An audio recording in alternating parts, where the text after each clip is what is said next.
If you decide that you would like to live out of your car, van, or RV, something very, very important that I want to share with you that I rarely hear spoken of, and that is, where are you going to store your important documents, such as your birth certificate, your social security card, passport, etc.?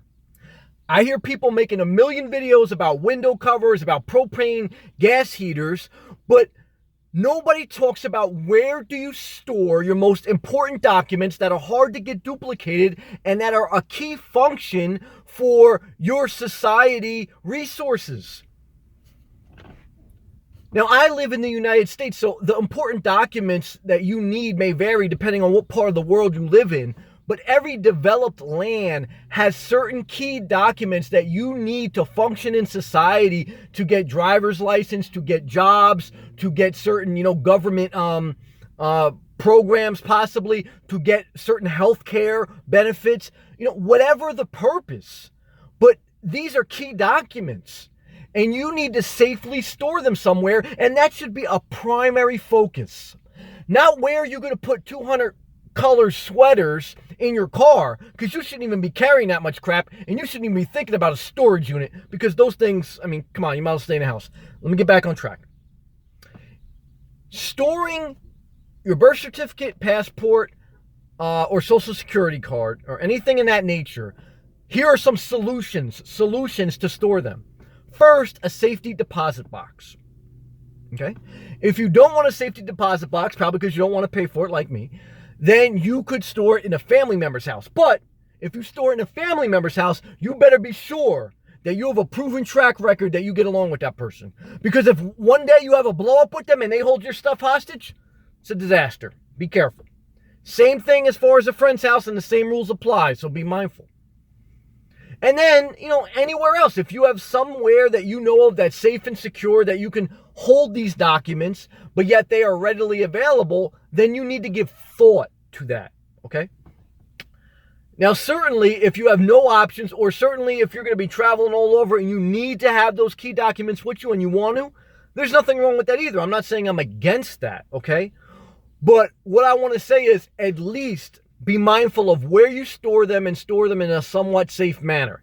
It doesn't mean they still can't get lost. It doesn't mean stuff in life still can't happen. But at least you gave some thought into it. Instead of thinking about where you're going to piss in your car, or what Walmart tripod toilet bowl you're going to buy, think about where you're going to store your birth certificate.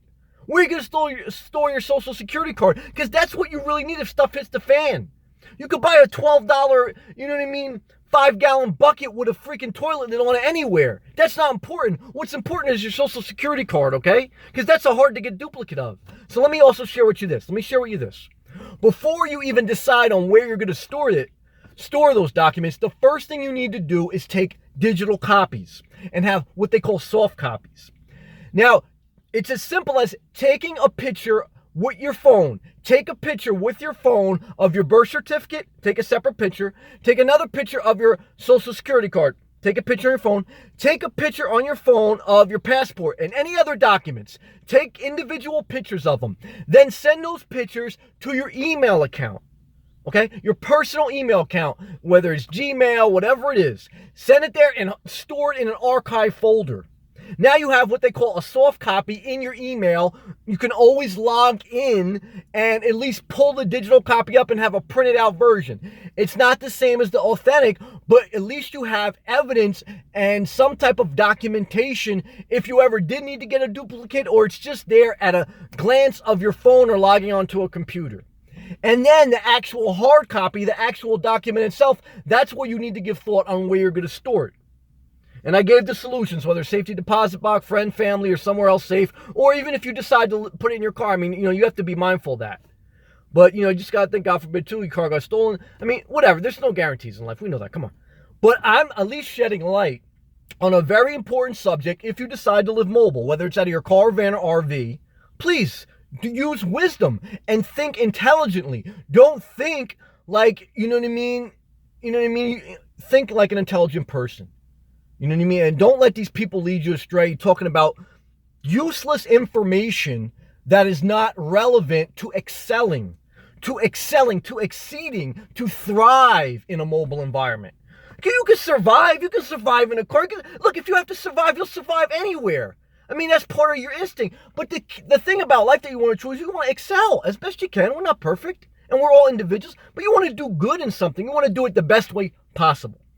Just give thought to where you're going to store your important documents. Also, please, before you store them, take digital photo copies with your phone. Take a picture of them. Send them to your personal email. Archive folder them in your personal email. And if you're not tech savvy, then get somebody to help you. But that's very important to have a soft copy and a hard copy. And then figure out where you want to store them long term.